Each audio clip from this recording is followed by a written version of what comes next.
దేశంలో ఎక్కడా లేని విధంగా రాష్ట్రంలో బీసీ వాదం పెరిగిపోయిందని, బీసీ నినాదం గ్రామాలకు చేరిందని జాతీయ బీసీ సంక్షేమ సంఘం జాతీయ అధ్యక్షుడు ఆర్ కృష్ణయ్య అన్నారు. ఇన్ని రోజులు విద్యా ఉద్యోగాల కోసం కొట్లాడమని, ఇప్పుడు రాజాధికారం కోసం కొట్లాడాలని ఆర్ కృష్ణయ్య పిలుపునిచ్చారు. హైదరాబాద్ రవీంద్ర లో బీసీ సమరభేరి కార్యక్రమంలో MLC professor Kodandaram, MIM MLA Kausar Mohiuddin మరియు మాజీ మంత్రి శ్రీనివాస్ గౌడ్, కాంగ్రెస్ సీనియర్ నాయకుడు వి హనుమంతరావులతో కలిసి ఆర్ కృష్ణయ్య మాట్లాడారు. రాష్ట్రంలో బీసీల రాజ్యం తరహాలో రాబోతుందని, ఇక త్వరలో రాబోతుందని, ముఖ్యమంత్రి పదవులు అగ్రకులాలకు రిజర్వ్డ్ కాదన్నారు. బీసీలు నాయకత్వ లక్షణాలు పెంపొందించుకొని ఉద్యమ పంతాన్ని మార్చాల్సిన అవసరం ఉందన్నారు. పార్లమెంట్ లో బీసీ బిల్లు పెట్టి చట్టసభల్లో బీసీలకు 50% రిజర్వేషన్లు అమలయ్యే వరకు తమ ఉద్యమం ఆగదని ఆర్ కృష్ణయ్య స్పష్టం చేశారు.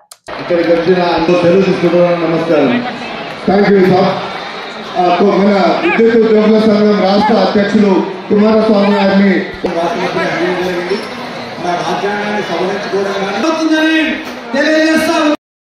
బీసీ ఎస్సీ ఎస్టీ మైనారిటీ వాళ్ళే వస్తారు. ఆ పిల్లలకు మేము చైతన్యం చేస్తే ప్రతి ఇళ్లకు చైతన్యం అనేది వస్తుందన్న. మీరు చెప్పినటువంటి మాటలను స్ఫూర్తిగా తీసుకొని నేను ఈరోజు ఎన్నో ఒడిదుడుకులకు ఎదుర్కొని ఎన్నో ప్రెషర్స్ వచ్చినప్పటికీ కూడా నేను మిమ్మల్ని ఆదర్శంగా తీసుకొని మా పిల్లలకు పాఠాలు చెప్తున్నామన్నా. మన ఉద్యమాన్ని బలోపేతం చేయడానికి సహాయశక్తులు మేము కృషి చేస్తామన్నా. మరి మనం ఏదైతే ఇప్పుడు రాష్ట్రంలో జరుగుతున్నటువంటి కులగణన జాతీయ స్థాయిలో జరగాలి. మనకు అన్ని రాష్ట్రాల్లో జరగడం ఎవరు చేసిరు, ఎవరు చేయలేదు. అదే ఈడబ్ల్యూఎస్ అయితే పొద్దున బిల్లు పెట్టే సాయంత్రం వరకు వచ్చింది, ఎవరు డిమాండ్ చేయకుండా. కానీ బీసీల కోసం 50 ఏళ్ళ నుంచి మేము కొట్లాడుతుంటే ఎవరు పట్టించుకోరా. మా బీసీల సత్తా ఏంటో చూపిస్తాం. రాబోయే కాలంలో అసోసియేషన్ త్వరలోనే రాష్ట్ర స్థాయిలో సమావేశం ఏర్పాటు చేస్తామన్నా. అందుకు కూడా వేదిక మీద ఉన్నటువంటి పెద్దలందరూ కూడా రావాలని చెప్పేసి సవినయంగా తెలియజేస్తున్నా. ఈ అవకాశం ఇచ్చిన పెద్దలందరికీ ఈరోజు హైదరాబాద్ నడిపోతున్న జరుగుతున్నటువంటి బీసీ ఏవేదికి ఇచ్చేసినటువంటి మన టైగర్ ఆర్ కృష్ణ గారికి స్వాగతం పలుకుతూ వేదిక పైన పెద్దలందరూ కూడా స్వాగతం పలుకుతున్నాను. వేదిక ఉన్న నా బీసీ టైగర్లకు వేదిక పైన ఉద్యమంలో భాగస్వాముగా కాబట్టి అదేవిధంగా ప్రజల లోపల చైతన్యం ఉన్నది. ఏంటిదంటే లేదు మనం మేలు చేస్తారా. అందుకే ఈ రోజు నేను మీ అందరి కోసం కొట్లాడుతుంటే నేను ఏ పార్టీ మెంబర్ కాదు, ఏ పార్టీ కోసం ఎక్కడ ఉద్యమానికి పిలిపించినా మీరు అందరూ ఉండి జనాన్ని, కాలేజీ పిల్లలను, హాస్టల్ పిల్లలను, ఉద్యమాలను, సర్పంచులను అందరినీ కూడా రోడ్డు మీద తీసుకురావాలి. మన కమిటీలు ఎక్కడెక్కడ లేవో అక్కడ మీరు కమిటీ చేయండి. వినకపోతే నా దగ్గర నేనే డైరెక్ట్ పదవులు ఇస్తాను. అందుకే అందరూ కూడా నాయకులు ఎదగాలి, సంఘ నిర్మాతలు ఎదగాలి, ఉద్యమకారులుగా ఎదగాలి. మన జాతి తలెత్తుకొని తిరిగే విధంగా మీ నాయకత్వం కింద పనిచేయాలి. ఆ విధంగా నాయకత్వం పెంచాలని, ఆ దిశగా తీసుకుపోవాలని ఈరోజు మిర్యాల ఈయన అశోక్ టైం లేకుండా మళ్ళీ ఒక మీటింగ్ పెట్టుకొని అవుతుంది. రాష్ట్ర బడ్జెట్ ఎక్కడ అవుతుంది. మామూలు ఉన్నారు కోట్ల అందరూ కోట్లకి వెళ్ళిపోయారు. మేమందరం ఇంకా గొర్రెకాడ, ఎడ్లకాడ, బండ్లకాడ, వ్యవసాయం కూలీలకాడ మేమందరం భక్తులు అవుతున్నాయి. 75 ఏళ్ల తర్వాత కూడా ఇంకా మనం అనుకున్నంత స్థాయికి, మనం ఎక్స్పెక్టెడ్ స్థాయికి బీసీ ఎదగలేకపోయారు. అందుకే ప్రపంచంలో ఒకసారి చూడండి, దోపిడీ, పీడన, వివక్షత లేదా అసమానతలు తొలగిపోయి పేదరికం నిర్మూలించడానికి అనేక విప్లవాలు వచ్చాయి. చైనాల విప్లవం వచ్చింది, రష్యాల విప్లవం వచ్చింది. పార్టీ కాదు, అన్ని పార్టీలు నన్ను ఇంటికి గెలిపిస్తున్నారు, ఇంటికి పడుతున్నారు చూపారు.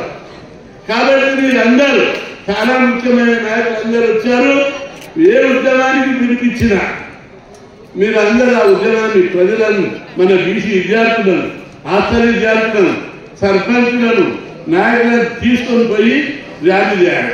నేను నా పీరియడ్ మెంబర్స్ పెట్టి బకాయిలు ఇవ్వాలని పిలిపించాను. ఒక్కొక్క ర్యాలీ ఏం ర్యాలీ లేదు, 5,000 10,000 మంది ర్యాలీ.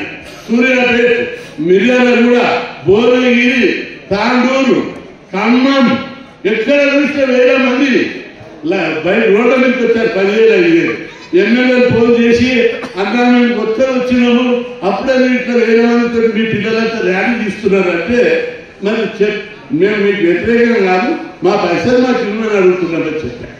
కాబట్టి ప్రజలు యుద్ధం చేయడానికి, ఉద్యమాలు చేయడానికి సిద్ధంగా ఉన్నారు నాయకులందరూ. వీళ్ళు ఇలా రామకృష్ణుడు రోజు ఉద్యమం చేస్తాడు, నాకు జిల్లా అర్థమిస్తలేడు ఆయన. అట్లా ప్రతి ఒక్కరు ప్రజలు ఉద్యమం చేయడానికి సిద్ధంగా ఉన్నారు. మీరు అందరూ ముఖ్యమైన నాయకులు ఇక్కడ వచ్చారు. ఈ ఫీజుల రియంబర్స్మెంట్ కానీ, స్కాలర్షిప్లు పెంచాలని కానీ, లోకల్ బాడీ రిజర్వేషన్ పెంచాలని కానీ, చట్టసభలో రిజర్వేషన్ పెట్టాలని అందులో ఒక డిమాండ్ యాడ్ చేయడం కానీ, వీటన్నింటి మీద మీరు అందరూ కాలేజీలకు వెళ్ళి విద్యార్థులను, యూత్ను, సర్పంచులను, గ్రామ పెద్దలందరినీ కలిసి ఈ ఉద్యమంలో భాగస్వామ్యం చేయాలి. మీరు ఉద్యమం బలంగా చేసుకుంటూ వస్తే ఉద్యమ పంత మాట్లాడడానికి మీరు సిద్ధంగా ఉన్నారు. మీరు అందరూ అనుకుంటున్నారు చట్టసభలో రిజర్వేషన్ సాధ్యమవుతుంది, తప్పనిసరి సాధ్యమవుతుంది, సాధించి పెడతామని చెప్పి లోకల్ బాడీ రిజర్వేషన్ సాధ్యం కాదని 84లో పెద్దలందరూ చెప్పారు తెలుగు నాయకుడు. కానీ ఉద్యమం చేసి ప్రభుత్వాలను ఒప్పించి అప్పుడే 34% రిజర్వేషన్ మనం తెచ్చుకున్నాం.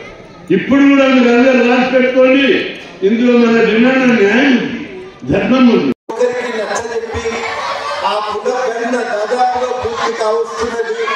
ఇక మిగిలిన పునర్గణన కూడా విజయవంతంగా పూర్తి చేయడానికి మీరు సహకరించాలని కోరుతున్నా. ఇక మన డిమాండ్ల సంగతికి వస్తే ప్రజాస్వామ్యం రేపే రాజ్యాంగ దినం, కాన్స్టిట్యూషనల్ డే.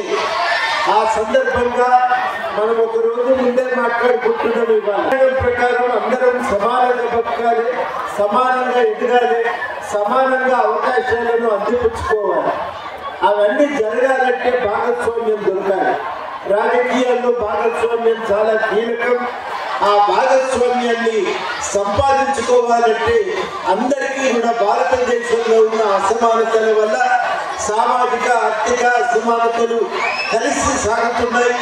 దానివల్ల చాలా మందికి భాగస్వామ్యం దొరకట్లేదు.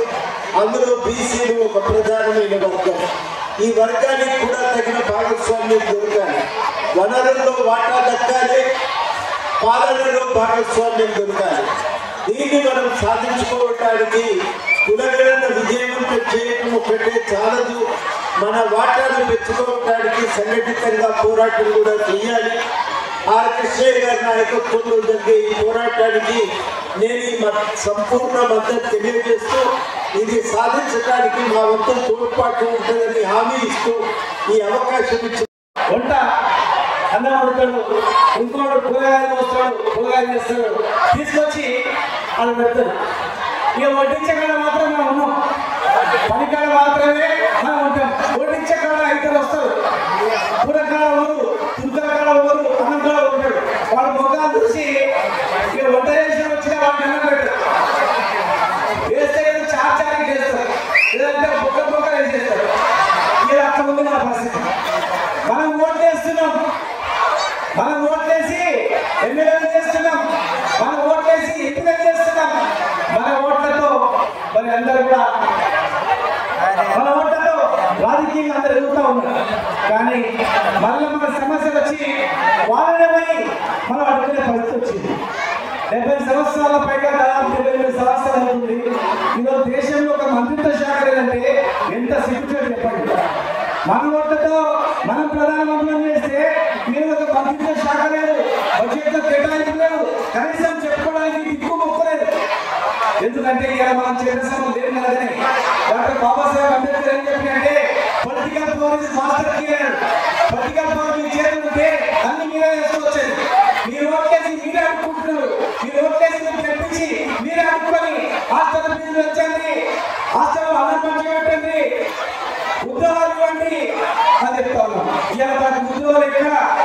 ఈ దేశంలో రాష్ట్రంలో దేశ జనాభాలో 2% మాత్రమే ఉద్యోగ అవకాశాలు గవర్నమెంట్ ఉంటాయి, మిగతా ప్రైవేట్ ఉంటాయి. అది ఎప్పుడైతే ప్రైవేట్ రంగంలో రిజర్వేషన్ కల్పిస్తారో అప్పుడే ఈ వర్గాలకు న్యాయం జరుగుతుంది, అప్పుడే మనకు న్యాయం జరుగుతుంది. చట్టసభలో ఎప్పుడైతే రిజర్వేషన్ కల్పిస్తారో అప్పుడే మనకు న్యాయం జరుగుతుంది. మన చట్టాలు మనం తయారు చేసుకుంటే అప్పుడు మనకు గౌరవం దక్కుతుంది. మనం చట్టాలు మనం తయారు చేసే శక్తి మనకున్నా వేరే చేత పెట్టి మనం అనుకుంటా ఉన్నాం. తీసుకుపోయి చేత పెట్టి అయ్యా మాకు రిజర్వేషన్ చేయండి మరి ఎలా చేసినప్పుడు మర్చిపోతాం, మర్చిపోయి సమస్య గురించి కొట్లాడతాం, అసలు మర్చిపోతాం, మళ్ళీ ఎలక్షన్ గురించి కొట్లాడతాం, ఎలక్షన్ కూడా ఆడుకుంటాం, ఓట్లు వేస్తాం గెలిపిస్తాం, మళ్ళీ జోరు పెట్టి అనుకుంటాం. ఓట్లు ఏ ప్రభుత్వానికి వర్గాల పైన ఉంటుంది అనే ఆలోచన ఈ వర్గాలకు వచ్చినప్పుడు మాత్రమే న్యాయం దక్కదు తప్ప మనం ఎన్ని ఒక్కైనా న్యాయం దక్కదు. ఇలా మనం నేను చూసుకొని చదువుకునేటప్పుడు అన్నం పప్పుచాలని చెప్పి అన్నంలో పురుగులని చెప్పి ఆ కృష్ణ గారి ఇంద్రబాబు దగ్గర ధర్నా చేసేది. కానీ తెలంగాణ వచ్చిన తర్వాత అలాంటి పరిస్థితి లేదు. పురుగులు తెచ్చుకో చాలా వేసుకోవాలి, ఇంకా చాలా చేయాలి.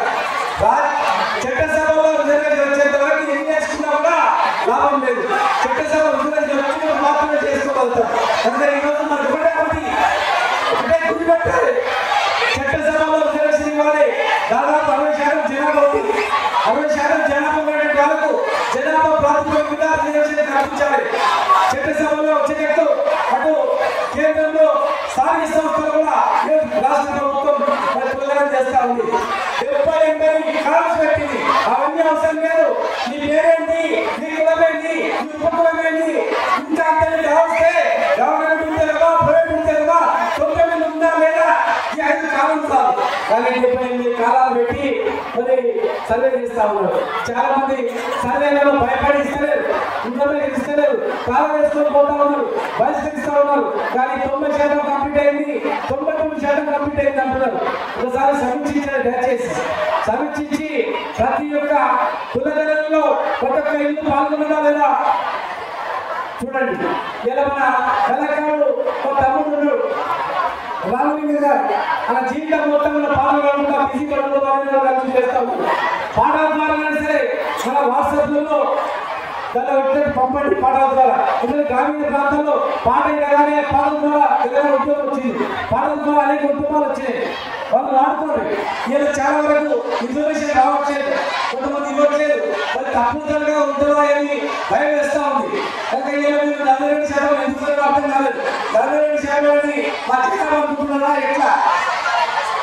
జనాభా ప్రాతిపదికన ఇవ్వాలి. మేము డిమాండ్ చేస్తా ఉన్నాం ఈ సభ ద్వారా. మరి కనీసం 60% జనాభా ఉంది. 60% మీ ఎందరో మాకంతా జనాభా ప్రాతిపదికన స్థానిక సభలో రిజర్వేషన్ ఇవ్వాలి. కేంద్రం రేపు సెన్సెస్ లో ఇది నేర్చాలి, కులాలను చేర్చాలి, పెట్టాలి. చట్టసభలో కూడా రిజర్వేషన్ కల్పించాలి. రేపు రాబోయే రోజుల్లో దేశవ్యాప్తంగా కులగణన చేపట్టి చట్టసభలో ఎవరు రిజర్వేషన్ కల్పిస్తారో వాళ్ళకే ఈ వర్గాల మద్దతు ఉంటుందని చెప్పి జాతీయ స్థాయిలో కూడా మనం తీసుకోవాలి.